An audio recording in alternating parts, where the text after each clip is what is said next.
What's up, guys? Welcome to the Strength of Body and Mind podcast. My name is Gordon. Thank you so much for being here. Honestly, it means a lot to me. And if you're not sure what Strength of Body and Mind means and what the intent of this whole podcast is and the brand Strength of Body and Mind, well, I'm going to tell you about it, okay? It is my core belief that all of our fitness ambitions and all of our health and all of our strength and all of our power and energy, ambitions and goals, they are all driven 1,000% by mindset. Okay? All your good habits are built on top of a strong mindset. All of your daily choices that are good for you and are positive and beneficial for you are built on top of a good mindset, okay? All of your disciplines are built on top of mindset. You don't just build discipline and build habits for no reason. And if you are able to force yourself to build good habits and build good disciplines and you don't have the mindset to back it up, the chances of that being sustainable and you being consistent with that for an extended period of time are essentially zero. Okay, it's non-existent. It's the same as a crash diet. So what does strength of body and mind mean? Well, back to my point. I believe all of those habits and all of those disciplines and all of those lifestyle choices are built on top of a mindset. Okay, and it's my goal to get more people to understand that concept and get more people to pay more attention to prioritizing mental strength, mental discipline, okay, and putting themselves in a situation where they are constantly chasing a greater version of themselves in their mind. That sounds really complicated, but it's really not.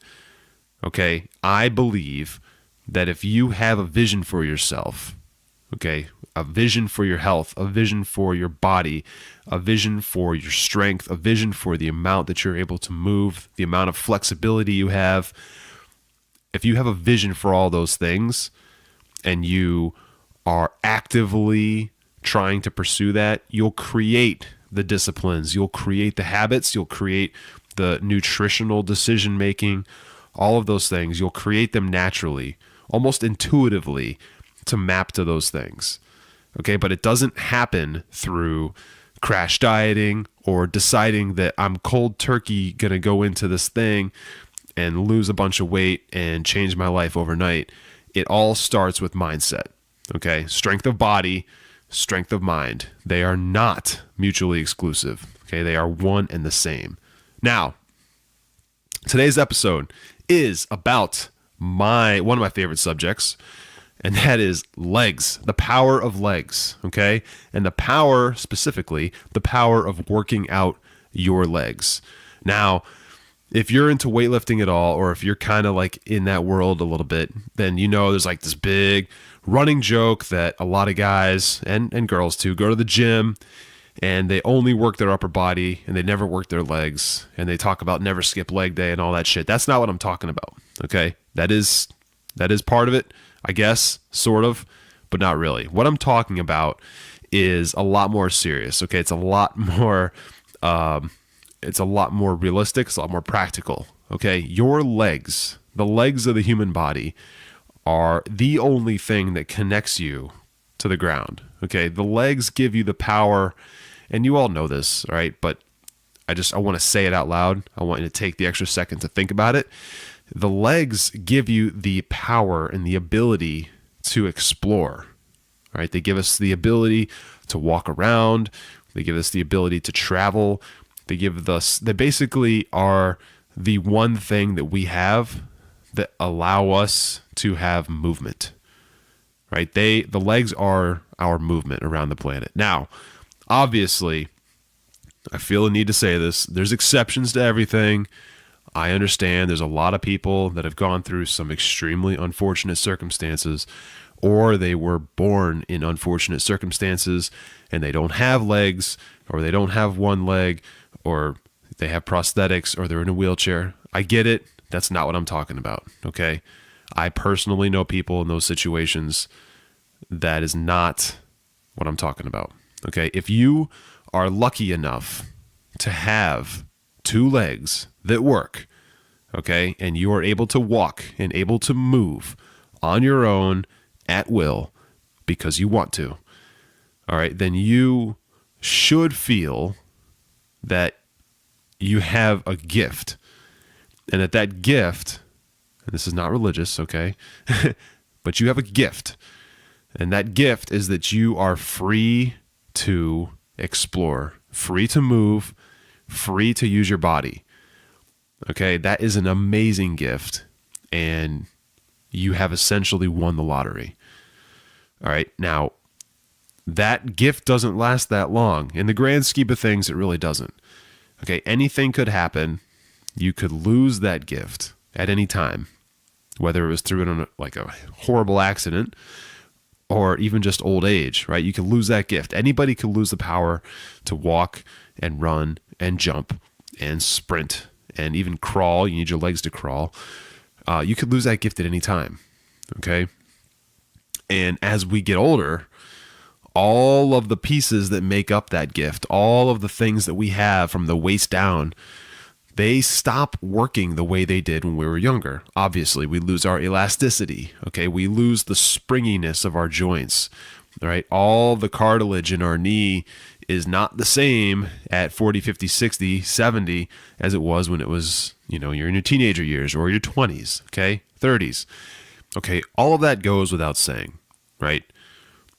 But when you still have the ability to use your legs to the full capacity of what they're there for, you have freedom, okay? So your legs are your freedom. That's how I like to think about it a lot, because it's actually the truth. If I couldn't use my legs right now, I couldn't get up and walk up the stairs that I need to go up to get out of the office that I'm currently sitting in while I'm recording this.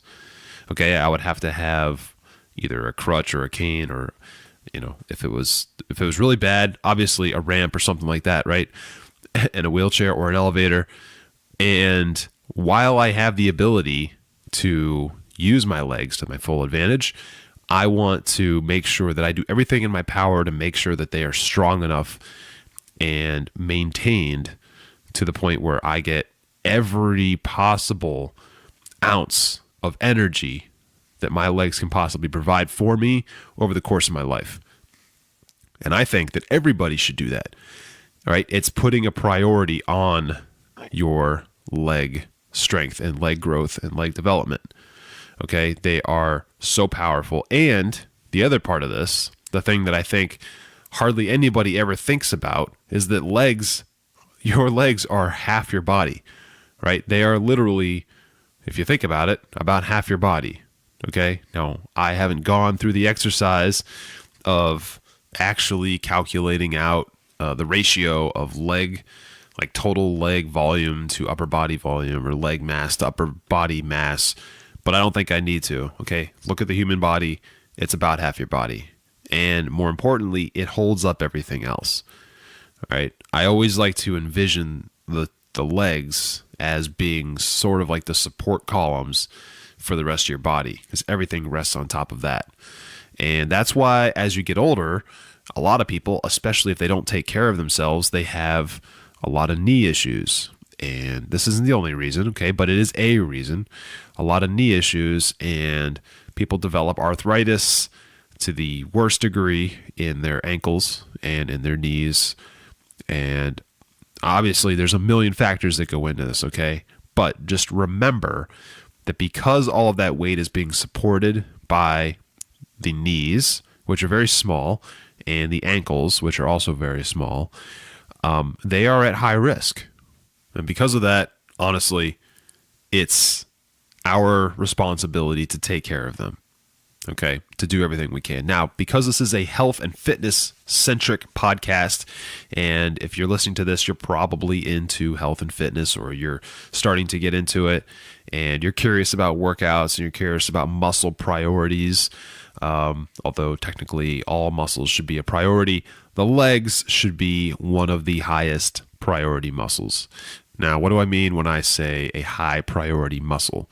What I'm saying is, if you are going to begin putting together or following a training plan of some sort, you're going to start working out, or you already do, and you're looking for just some ideas of maybe ways to change it or ways to get better, ways to develop, make sure that part of your routine is focused on the legs and that it's not an insignificant amount of your routine. Meaning, I would dedicate a good like 20 to 25% of your entire routine to legs, whether that's 1 out of your 4 days of working out or 1 out of your 5 days of working out. I would dedicate an entire day to legs, and I would do everything from the waist down all at once, basically. Now, there's a ton of exercises you can do that exercise the legs. I'm going to talk about a couple here in a minute, but when you think about the legs, what most people think about when they think about the legs is that there's 3 to 4 muscle groups in the legs, which isn't wrong, okay? But I want to dive into this just a little bit. Most people, when I ask them, hey, what do you think about, like, when you see the leg muscle groups, or if you think about your legs, or when you go to the gym to work legs, what do you hit and why? What exercises do you do and why? And usually what I hear from people is, well, I'll do some leg press. I'll do like a squat or a hack squat. I'll do like some extensions. I'll do some curls, like leg curls, and then maybe some calf raises. And then if I ask them why, and I'm asking them, what do you do that exercise for, or this one or that one? Usually it's because, well, I need to work my quads, my hamstrings, and my calves. And then sometimes you hear people also throw in their glutes, right? Which isn't wrong. Okay, that's not wrong. But what most people don't really know, because they just haven't looked at it or never researched it and never, been in school and been taught this, is that, those are the 4, I guess, muscle groups, you can call them. And they are. It's not wrong. But I think people underestimate the amount of components that are in each of those muscle groups, right? Because no one really knows, unless you study this stuff or you're passionate about it and you work in the field or something. But no one really knows that the calves can be broken down to like the gastrocnemius and like soleus and peroneus brevis, right? All these weird like names that everyone forgets as soon as they learn them. There's a lot of pieces to each of those muscle groups, and those are just individual muscles. And then there's also the other contributing factors, right? Your ligaments and your tendons and the bones that are interwoven in between all these, which are attached to the muscles via tendons, okay? Cartilage. There's all these other things that are in there that you can't work or exercise or build or develop necessarily, but by strengthening the muscles, you take pressure off of those things. Let me explain. Tendinitis. Okay, I have tendinitis in my right elbow, and I'm almost certain that I developed that from a combination of weightlifting, playing the drums, and playing hockey. All 3 of those things. There's really nothing I can do to get rid of it unless I get surgery, and I don't want to do that. Okay, but I can make it tolerable, and I can do that through a number of different ways. But the way to prevent tendinitis, which is what I should have done, or to make it more manageable and tolerable once you do technically have it and are feeling symptoms of it, is to strengthen the muscles around it. Okay, and you do that by obviously exercising, right? Doing all the right things, ensuring proper form, and making sure that you are targeting the muscle specifically and not using all of your support or compensation muscles to try and overcome a heavier weight than you should be lifting. Instead, work and target and build up specific muscle groups that you know are going to contribute to that issue. Okay, so why does this matter? Why am I breaking this up? It's because, yes, we have those 4 major muscle groups, in the legs, but all of the supporting components, right? All of the ancillary equipment, if you will, that makes it all work, all of those things are fragile. And no, you can't work them directly, but those four major muscle groups, they sort of protect all of that.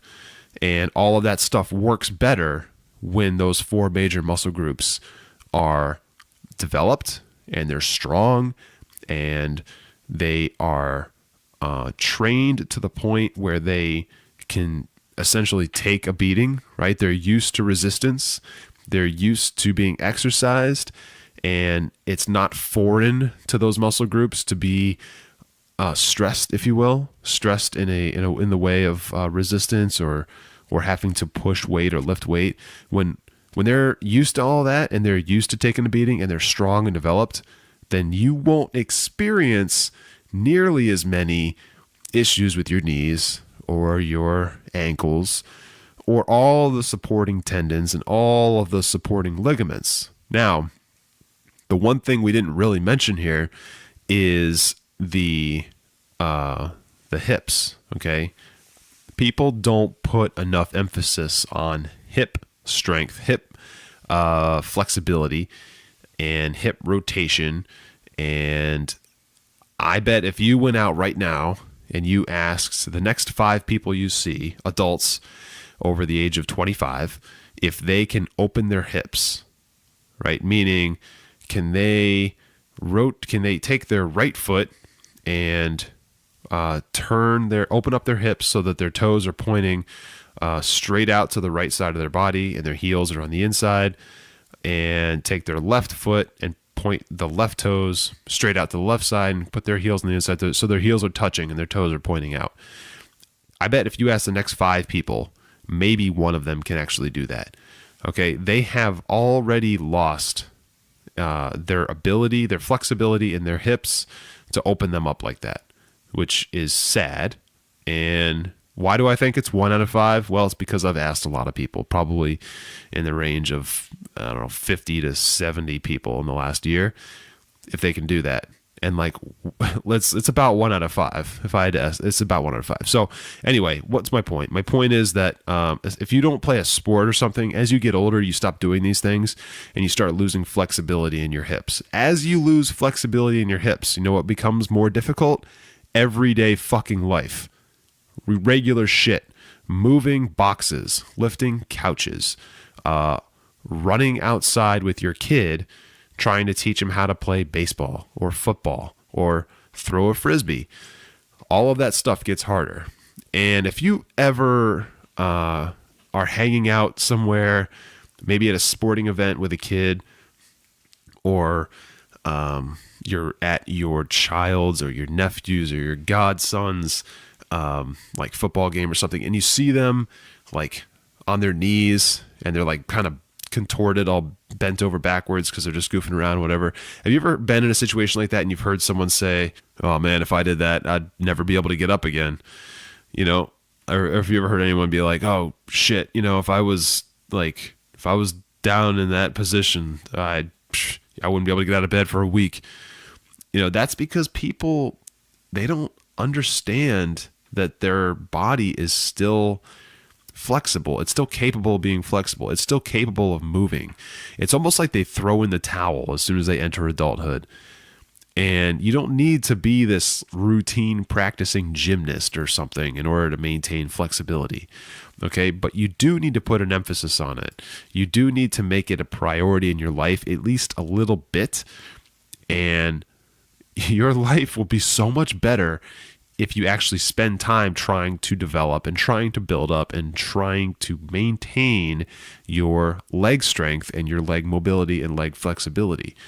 Okay, so back to my point about the hips. The hips are something that just consistently is a topic and a piece and part of the body that people just don't care about anymore. They just stop thinking about. They don't even prioritize it at all. And they become surprised at 50, 60 years old when they go to the doctors because they went to bed and then they woke up and couldn't walk because they twisted something supposedly. And they get surprised that the doctor tells them they need a new hip because they haven't actually been paying attention to it at all. Now, again, there's exceptions to this. I understand, right? People have degenerative bone disease, blah, blah, blah. You know that's not what I'm talking about, okay? I'm talking about the average person that has a perfectly healthy bone structure and a normal muscle density and muscle tissue structure, and they just don't do anything to maintain or improve or develop that over time, and they let Father Time take his toll while they could very well have been able to do something about it. And then over 30, 40 years, they don't do anything, and all of a sudden, all the supporting muscles around the hips are no longer strong enough, and the hips deteriorate very quickly at a rapid pace. That is the thing that I'm most worried about, and that's the thing that I think it's so preventable, and it breaks my heart a little bit, because I think that the human body is so fascinating, and we have the ability to strengthen it and develop it and build it and put in place all these habits and all these disciplines to make sure that none of that breaks down. And we have so much control, but we don't actually put it into practice. And so I'm worried about that, because I've seen it happen over and over and over again. And I know there's so many amazing people that are going to experience that are going to wish they didn't. Okay. It's this big ball of regret that is just waiting to pop as soon as people go through something horrible like this as a result of making bad decisions for 20, 30, 40 years. Okay. So let's transition over to the core. Okay. Just for a little bit. That's the other thing. I don't think enough people, actually, I know this too. There's not enough people that understand the connection between the core of the body and the legs, and how important of a role they both are to each other. Meaning, without a strong core, your leg strength is always going to be held back. Okay. And then without strong legs, your core strength is always going to be held back. The argument that doing sit-ups is the way to build a core, and when I say core, I'm talking about your obliques and your abs, your center abs, from your sternum all the way down to your pelvic area. All of that is actually exercised like 1,000 times more when you do any kind of strenuous leg activity than when you do sit-ups and crunches. Sit-ups and crunches are, I actually don't do them. Not really anyway. They're more of like a pump up type of exercise. Like if you already have a six pack, or you already have like some kind of abs going on, and you just bang out 150 crunches, it's going to make kind of everything pop. So I think it's something that people do before they go on stage or before they hit the beach or something, just to try and do that last little bit that they can to make, certain muscles pop or show or whatever. But it's not for building size. It's not for building strength. And for people who are interested in having a developed like core that you can see, sit-ups and crunches are not going to get it for you. Now, all aesthetics aside, core strength is absolutely critical for any type of leg exercise, especially when you get into heavier weight, if you're interested in that. And like I said, the reverse is also true. Okay. You need strong developed legs in order to really have a strong developed core that can take a lot of strength. It's just kind of the way it is. And the reason for that is because they're actually essentially connected. Okay. What connects your lower pelvic area to your legs, that all goes through your hips. And if you look at the human anatomy, they're connected in a way where, yes, like I said earlier, the legs are the pillars that hold the whole thing together, but the core is like essentially two pillars joining together to become one. Okay, you can think of it that way. And that one that is, used to be two. It used to be your two legs. They join together through the hips, and they come out the other side as one stronger pillar that's thicker, wider, and that is your core, which is really also made up of your lower lats on your back and kind of like your lumbar area. But the core muscles, they kind of stabilize everything, right? Everything rests on that, which then in turn rests on your legs. So your abs, your obliques, which are abs, but they're on the side. They kind of connect to everything in the middle to the side, and then obviously as you work your way back, you hit your lower lats, which is technically your back muscles. And then they're also there to protect your ribs and everything. But those abdominal muscles are so critical for keeping everything together and keeping everything from essentially like falling out of place. When you go to perform any kind of lift that requires you to stand up, we're talking weightlifting here, your core is going to become engaged whether you want it to or not, meaning it's going to tense up. And if you're going to, say, do an overhead press, or you are doing a bicep curl, or you're doing a bent over row, or anything like that, your core is going to tense up. Depending on the lift, it's going to become more or less important for that lift specifically, but it's always going to tense up a little bit, and it's always going to be required to keep your body fixed in the position that it needs to be in while you perform the lift. Now, working the legs like a squat or a hack squat or a leg press or any of those, because you're moving your legs in such a deep range of motion, you have to engage your core. And whether you try to or not, it's going to happen. And so the stronger your core, the more you're going to be able to work on your legs. And there's no way to perform a heavy squat or a heavy leg press or a heavy hack squat or a heavy lunge even without working your core. And so for everybody who's curious how you build a strong core and a strong set of abs and eventually get themselves to a point where they have a visible six-pack, if that's what they're into. And the reason I keep coming back to that is because it just seems to be something that everybody wants, a lot of people. And I ask everybody, their fitness goals and stuff, and it a lot of times it always comes back to that. Anyway, squats, lunges, deadlifts, leg press, all of those things, those all work the core in such a vast way that it leads directly to building up abs the way that you probably want. Okay.